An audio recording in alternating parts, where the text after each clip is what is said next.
A young couple finds the perfect country cottage, with one caveat. It has a horrible legend attached to it. Edith Nesbit, today on the Classic Tales podcast.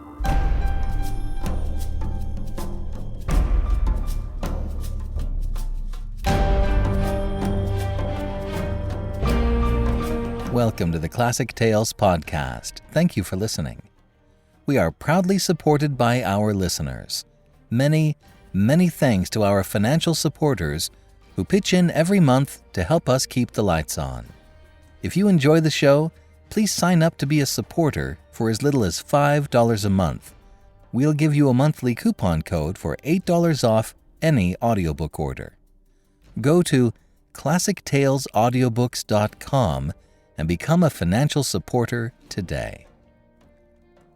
Edith Nesbit wrote under the moniker E. Nesbit and is most famous for her stories for children and has influenced the likes of J.K. Rowling, C.S. Lewis, and P.L. Travers.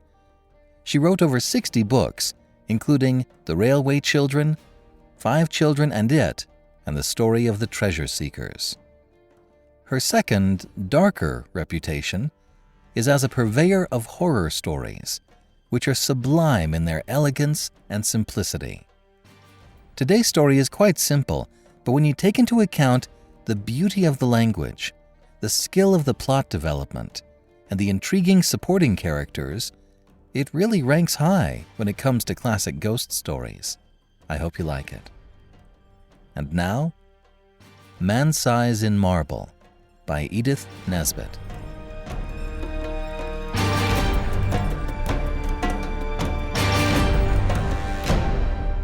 Although every word of this story is as true as despair, I do not expect people to believe it. Nowadays, a rational explanation is required before belief is possible.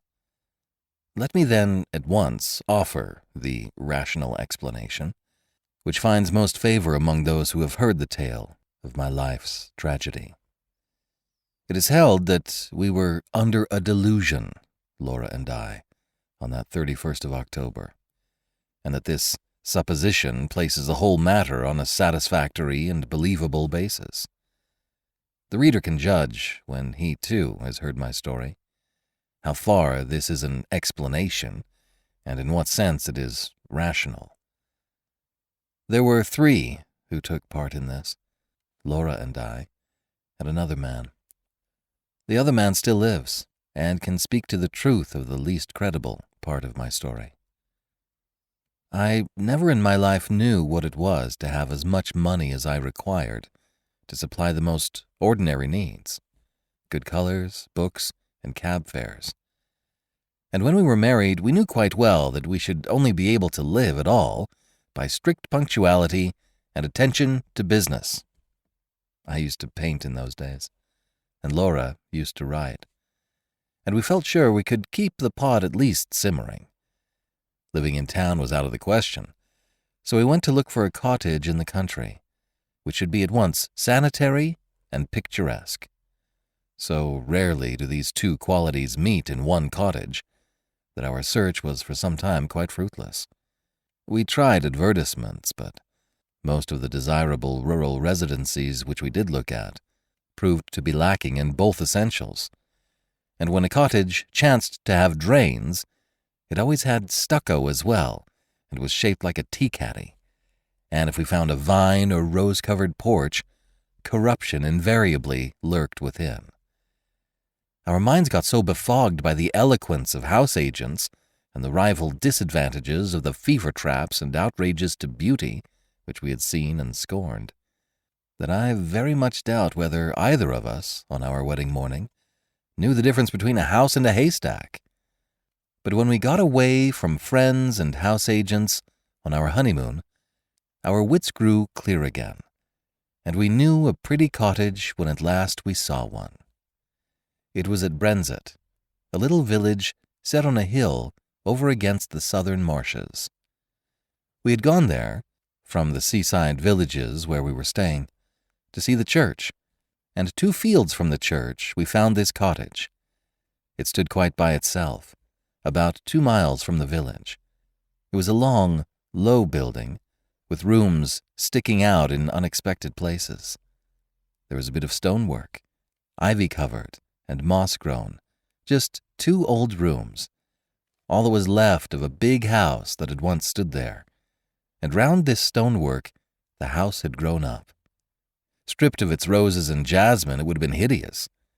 As it stood, it was charming, and after a brief examination, we took it. It was absurdly cheap. The rest of our honeymoon we spent in grubbing about in second-hand shops in the country town, picking up bits of old oak and Chippendale chairs for our furnishing. We wound up with a run-up to town and a visit to Liberty's, and soon the low oak-beamed lattice-windowed rooms began to be home. There was a jolly old-fashioned garden, with grass paths and no end of hollyhocks and sunflowers and big lilies. From the window, you could see the marsh pastures, and beyond them the blue thin line of the sea. We were as happy as the summer was glorious, and settled down into work sooner than we ourselves expected. I was never tired of sketching the view and the wonderful cloud effects from the open lattice, and Laura would sit at the table and write verses about them, in which I mostly played the part of foreground. We got a tall old peasant woman to do for us. Her face and figure were good, though her cooking was of the homeliest. But she understood all about gardening, and told us all the old names of the coppices and cornfields, and the stories of the smugglers and highwaymen, and better still, of the things that walked, and of the sights which met one in lonely glens of a starlit night. She was a great comfort to us, because Laura hated housekeeping as much as I loved folklore, and we soon came to leave all the domestic business to Mrs. Dorman, and to use her legends in little magazine stories, which brought in the jingling guinea. We had 3 months of married happiness, and did not have a single quarrel. One October evening, I had been down to smoke a pipe with the doctor, our only neighbor, a pleasant young Irishman. Laura had stayed at home to finish a comic sketch of a village episode for the monthly Marplot. I left her laughing over her own jokes, and came in to find her a crumpled heap of pale muslin weeping on the window seat. "Good heavens, my darling, what's the matter?" I cried, taking her in my arms. She leaned her little dark head against my shoulder and went on crying. I had never seen her cry before. We had always been so happy, you see, and I felt sure some frightful misfortune had happened. "What is the matter? Do speak." "It's Mrs. Dorman," she sobbed. "What has she done?" I inquired, immensely relieved. "She says she must go before the end of the month, and she says her niece is ill. She's gone down to see her now, but I don't believe that's the reason, because her niece is always ill. I believe someone has been setting her against us. Her manner was so queer." "Never mind, pussy," I said. "Whatever you do, don't cry, or I shall have to cry too, and keep you in countenance, and then you'll never respect your man again." She dried her eyes obediently on my handkerchief, and even smiled faintly. "But you see," she went on, "it really is serious, because these village people are so sheepy, and if one won't do a thing, you may be quite sure none of the others will. And I shall have to cook the dinners, and wash up the hateful greasy plates, and you'll have to carry cans of water about, and clean the boots and knives, and we shall never have any time for work, or earn any money or anything. We shall have to work all day, and only be able to rest when we are waiting for the kettle to boil." I represented to her that even if we had to perform these duties, the day would still present some margin for other toils and recreations. But she refused to see the matter in any but the greyest light. She was very unreasonable, my Laura, but I could not have loved her any more if she had been as reasonable as Whatley. "I'll speak to Mrs. Dorman when she comes back, and see if I can't come to terms with her," I said. "Perhaps she wants a rise in her screw. It'll be all right. Let's walk up to the church." The church was a large and lonely one, and we loved to go there, especially upon bright nights. The path skirted a wood, cut through it once, and ran along the crest of the hill through 2 meadows and round the churchyard wall, over which the old yews loomed in black masses of shadow. This path, which was partly paved, was called the bier balk, for it had long been the way by which the corpses had been carried to burial. The churchyard was richly treed, and was shaded by great elms, which stood just outside and stretched their majestic arms in benediction over the happy dead. A large, low porch let one into the building by a Norman doorway and a heavy oak door studded with iron. Inside, the arches rose into darkness, and between them the reticulated windows, which stood out white in the moonlight. In the chancel, the windows were of rich glass, which showed in faint light their noble coloring, and made the black oak of the choir pews hardly more solid than the shadows. But on each side of the altar lay a gray marble figure of a knight in full plate armor, lying upon a low slab, with hands held up in everlasting prayer, and these figures, oddly enough, were always to be seen if there was any glimmer of light in the church. Their names were lost, but the peasants told of them that they had been fierce and wicked men, marauders by land and sea, who had been the scourge of their time, and had been guilty of deeds so foul that the house they lived in, the big house, by the way, that had stood on the site of our cottage, had been stricken by lightning and the vengeance of heaven. But for all that, the gold of their heirs had bought them a place in the church. Looking at the bad, hard faces reproduced in the marble, this story was easily believed. The church looked at its best and weirdest on that night, for the shadows of the yew trees fell through the windows upon the floor of the nave, and touched the pillars with tattered shade. We sat down together without speaking, and watched the solemn beauty of the old church, with some of that awe which inspired its early builders.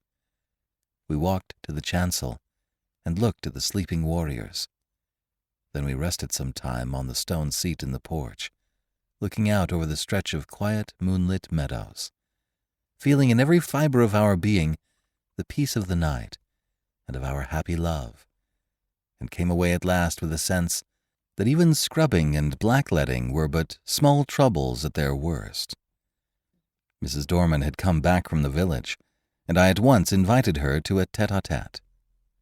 "Now, Mrs. Dorman," I said, when I had got her into my painting room, "what's all this about your not staying with us?" "I should be glad to get away, sir, before the end of the month," she answered, with her usual placid dignity. "Have you any fault to find, Mrs. Dorman?" "Not at all, sir. You and your lady have always been most kind, I'm sure." "Well, what is it? Are your wages not high enough?" "No, sir. I gets quite enough." "Then why not stay?" "I'd rather not," with some hesitation. "My niece is ill." "But your niece has been ill ever since we came." No answer. There was a long and awkward silence. I broke it. "Can't you stay for another month?" I asked. "No, sir. I'm bound to go by Thursday." And this was Monday. "Well, I must say, I think you might have let us know before. There's no time now to get anyone else, and your mistress is not fit to do heavy housework. Can't you stay till next week?" "I might be able to come back next week." I was now convinced that all she wanted was a brief holiday, which we should have been willing enough to let her have, as soon as we could get a substitute. "But why must you go this week?" I persisted. "Come out with it." Mrs. Dorman drew the little shawl, which she always wore, tightly across her bosom, as though she were cold. Then she said, with a sort of effort, "They say, sir, as this was a big house in Catholic times, and there was a many deeds done here."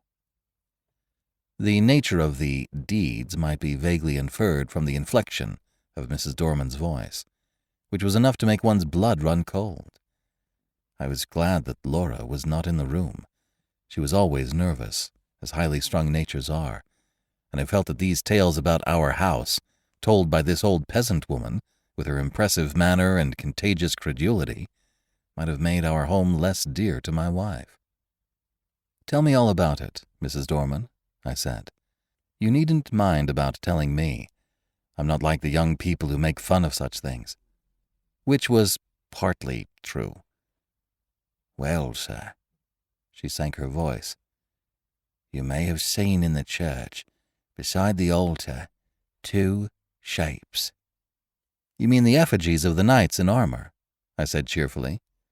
"I mean them 2 bodies, drawed out man-size in marble," she returned, and I had to admit that her description was 1,000 times more graphic than mine, to say nothing of a certain weird force and uncanniness about the phrase, "drawed out man-size in marble."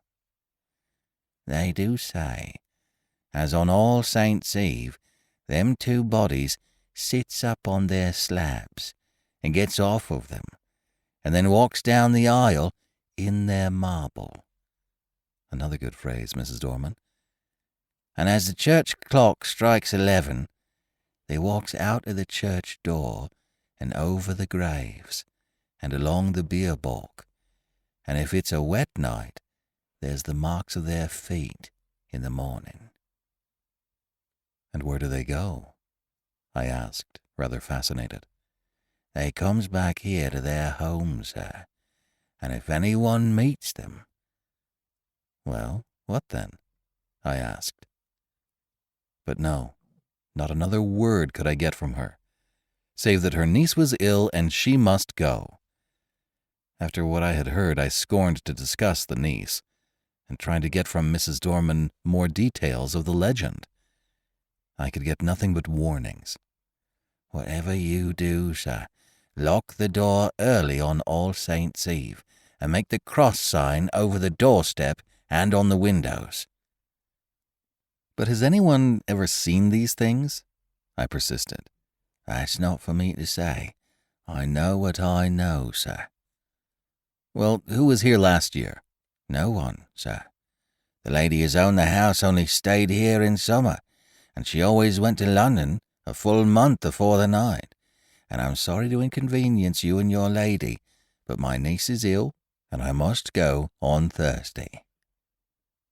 I could have shaken her for her absurd reiteration of that obvious fiction, after she had told me her real reasons. She was determined to go, nor could our united entreaties move her in the least.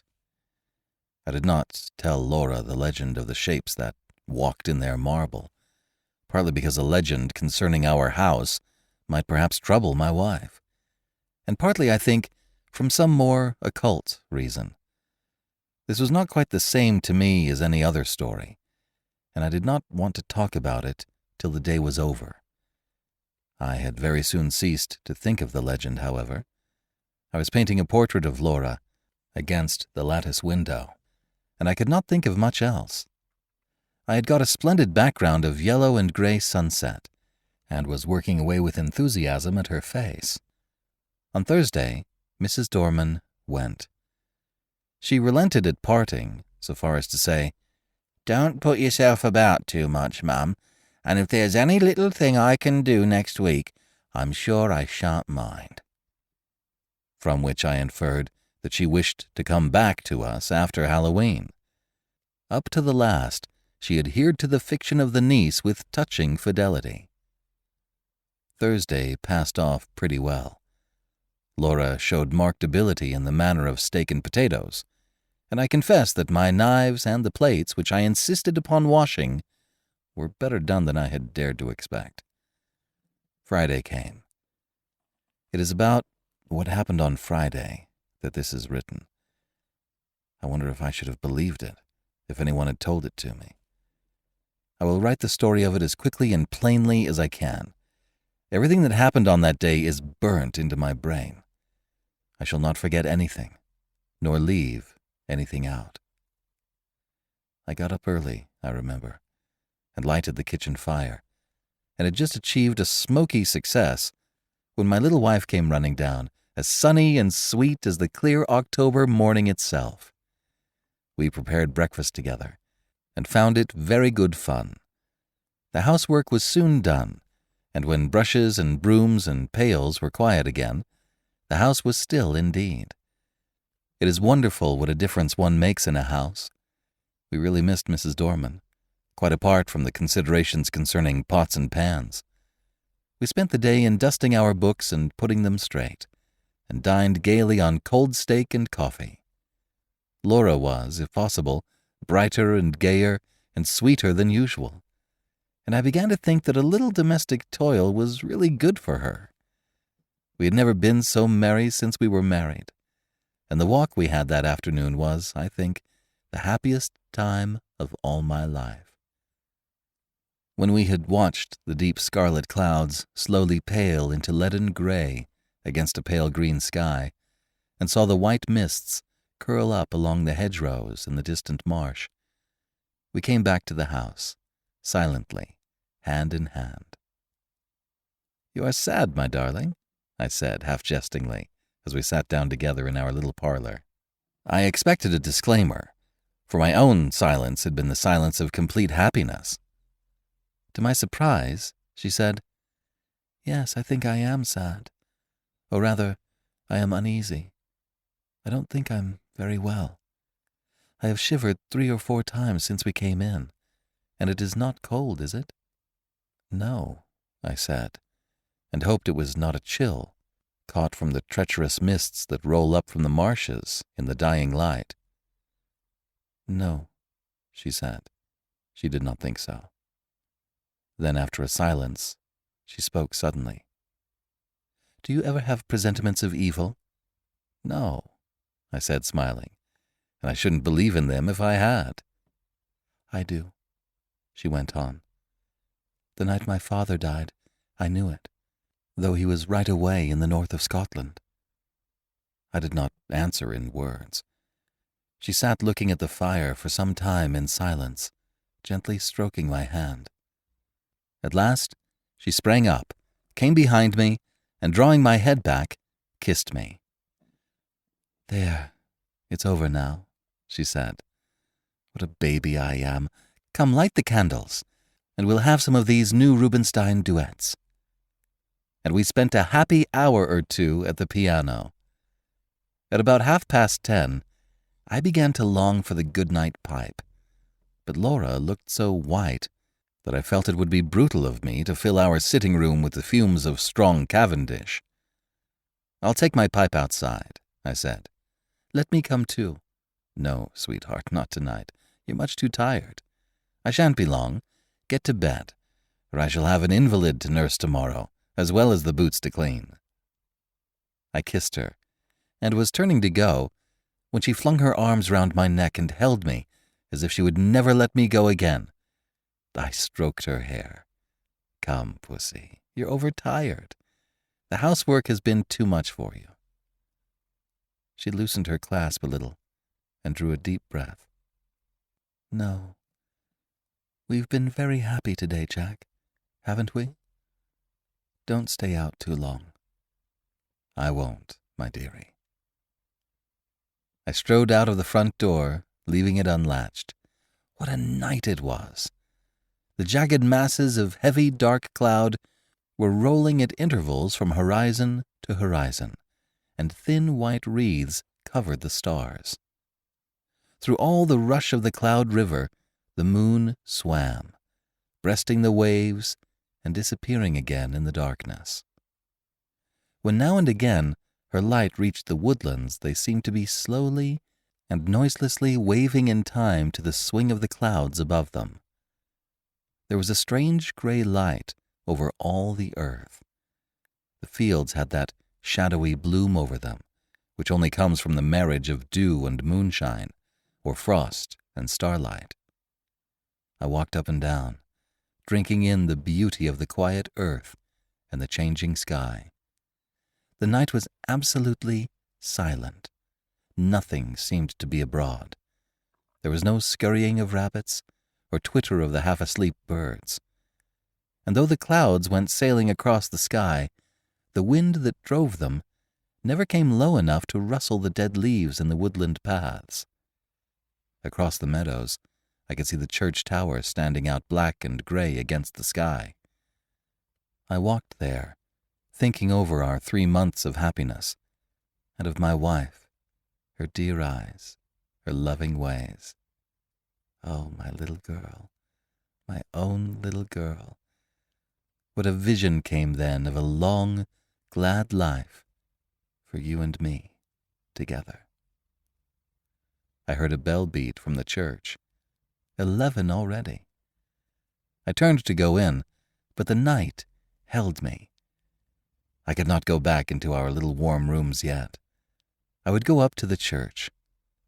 I felt vaguely that it would be good to carry my love and thankfulness to the sanctuary, whither so many loads of sorrow and gladness had been borne by the men and women of the dead years.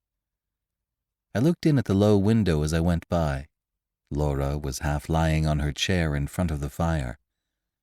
I could not see her face, only her little head showed dark against the pale blue wall.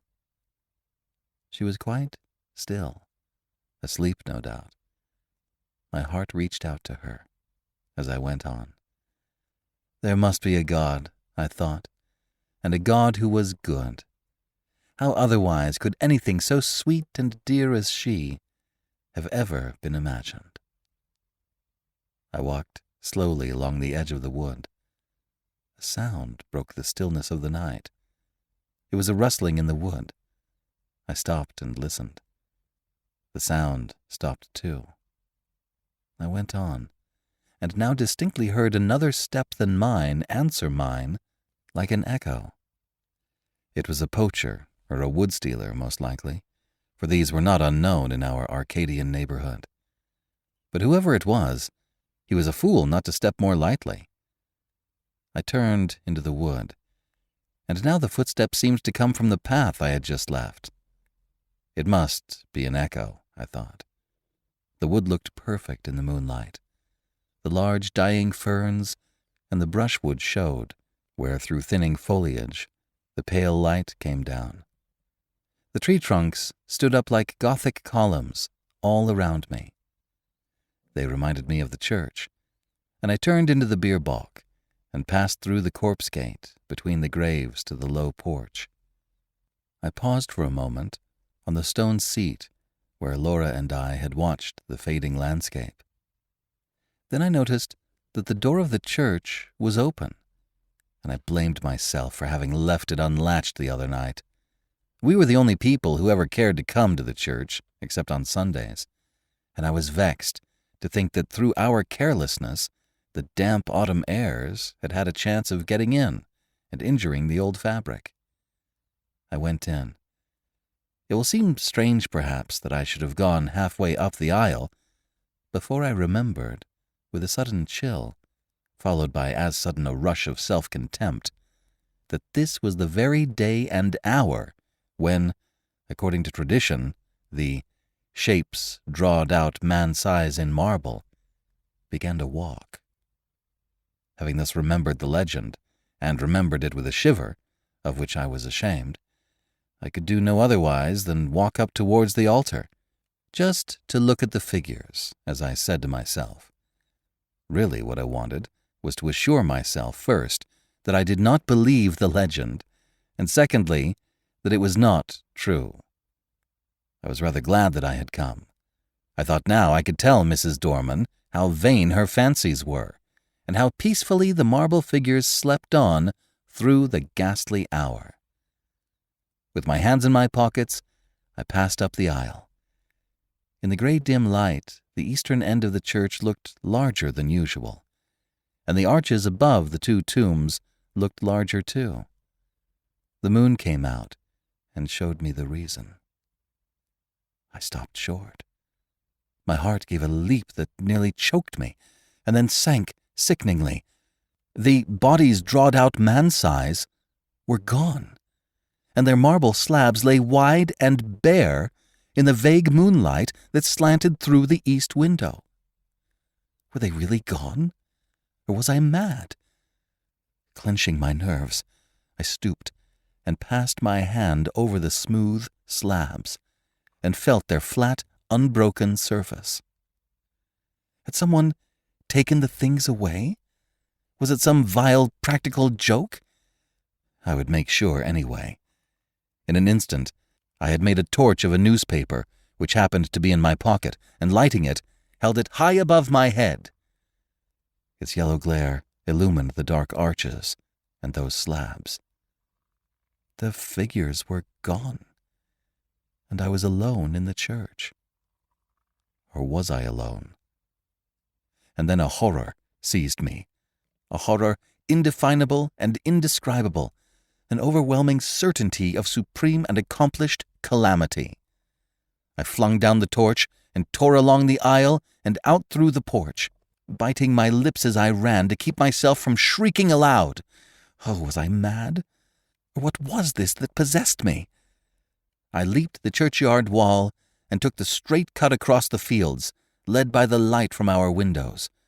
Just as I got over the first stile, a dark figure seemed to spring out of the ground. Mad still with that certainty of misfortune, I made for the thing that stood in my path, shouting, "Get out of the way, can't you?" But my push met with a more vigorous resistance than I had expected.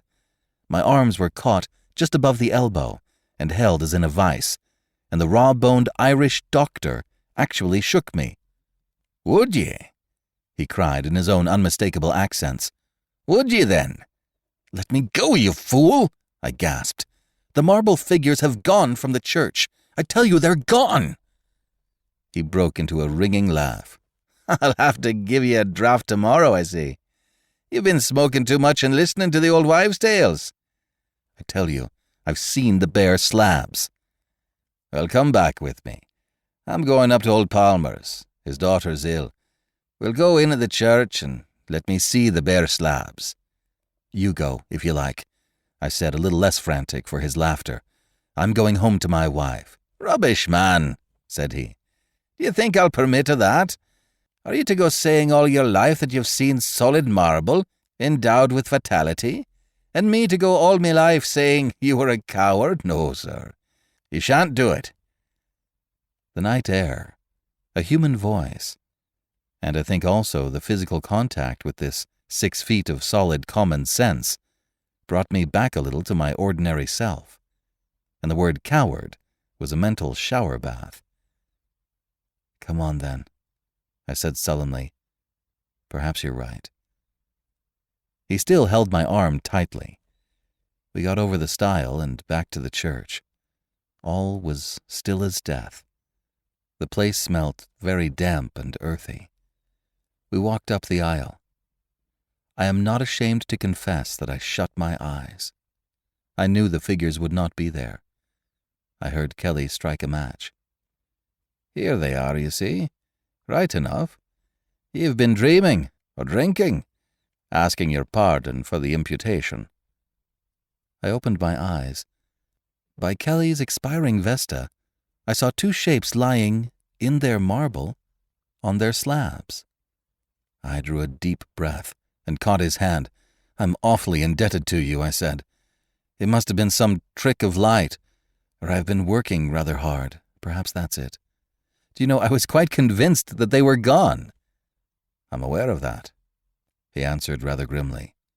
"You'll have to be careful of that brain of yours, my friend, I assure ye." He was leaning over and looking at the right-hand figure, whose stony face was the most villainous and deadly in expression. "By Jove," he said, "something has been afoot here. This hand has been broken." And so it was. I was certain that it had been perfect the last time Laura and I had been there. "Perhaps someone has tried to remove them," said the young doctor. "That won't account for my impression," I objected. "Too much painting and tobacco will account for that well enough." "Come along," I said, "or my wife will be getting anxious. You'll come in and have a drop of whiskey and drink confusion to ghosts and better sense to me." "I ought to go up to Palmer's, but it's so late now I'd best leave it till the morning," he replied. I was kept late at the Union, and I've had to see a lot of people since. All right, I'll come back with ye. I think he fancied I needed him more than did Palmer's girl. So, discussing how such an illusion could have been possible, and deducing from this experience large generalities concerning ghostly apparitions, we walked up to our cottage. We saw, as we walked up the garden path, that bright light streamed out of the front door, and presently saw that the parlor door was open too. Had she gone out? "Come in," I said, and Dr. Kelly followed me into the parlor. It was all ablaze with candles, not only the wax ones, but at least a dozen guttering, glaring tallow dips, stuck in vases and ornaments in unlikely places. Light, I knew, was Laura's remedy for nervousness. Poor child. Why had I left her, brute that I was? We glanced round the room, and at first we did not see her. The window was open, and the draught set all the candles flaring one way. Her chair was empty, and her handkerchief and book lay on the floor. I turned to the window. There, in the recess of the window, I saw her. Oh, my child, my love.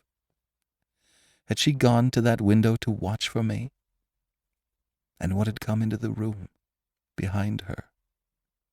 To what had she turned with that look of frantic fear and horror? Oh, my little one, had she thought that it was I whose step she heard, and turned to meet what?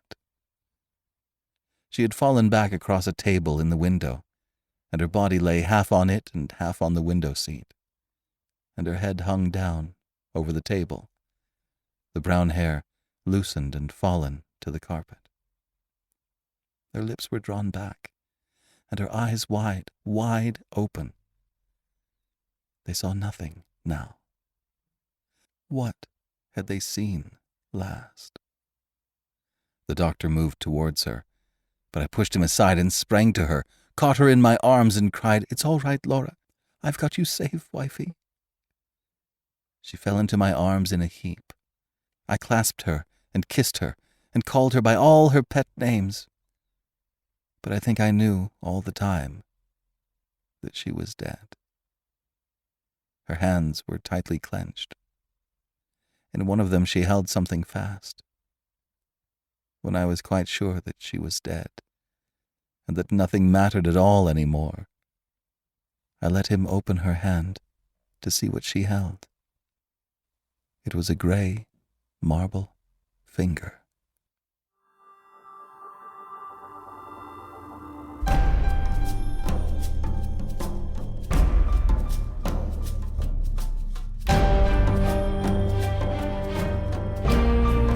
This is B.J. Harrison. I hope you've enjoyed this unabridged production of Man-Size in Marble by Edith Nesbit. If you have enjoyed this book, please become a monthly supporter by going to ClassicTalesAudiobooks.com. Donate $5 a month and get a monthly coupon code for $8 off anything in the store. Give more and you get more. And if you can't donate to the show, please rate and review us on Apple Podcasts. Thank you so much for your support. Thank you for joining me today and allowing classic literature to awaken your better self. Please join me every week, and we'll rediscover the greatest stories ever put to paper.